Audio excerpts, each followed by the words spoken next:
my name's Jaime Fox and my ILP is Traumatic Brain Injury Transport Protocols. So let's consider Billy.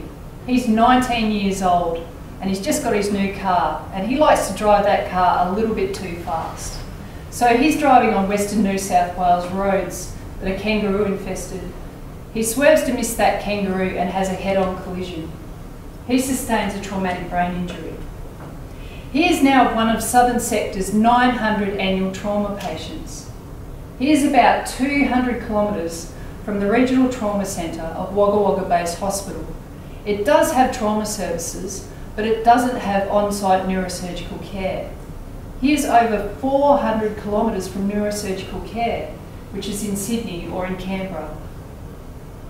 O is dialled immediately. The retrieval helicopter doesn't go that far, so an ambulance is sent out. So I'm sure you're now all wondering whether the time delay and distance is going to affect Billy's survival. Will it affect his future quality of life? And that's the question that I wanted to answer. Does distance and time affect patient mortality? So the way we investigated this is we looked at from when the patient had the accident until when the patient was discharged from hospital, using forward stepwise logistic regression. The variables we looked at were the patient demographic, the ambulance and emergency department vital signs, and also the type of traumatic brain injury sustained. So what did we find? Well, we had 156 cases, and of those, 14 died.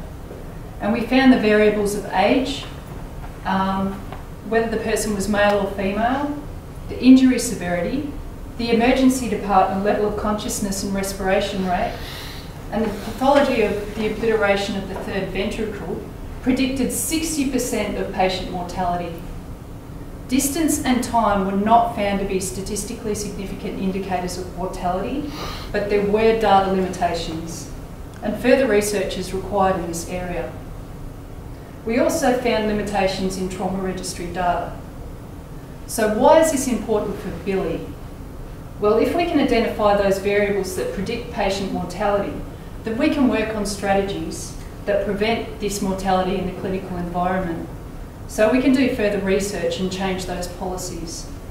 The other thing we can do is work on streamlining trauma registry data quality and ensure that resource usage is optimised and patient mortality is minimised, so we can work further to save patients like Billy.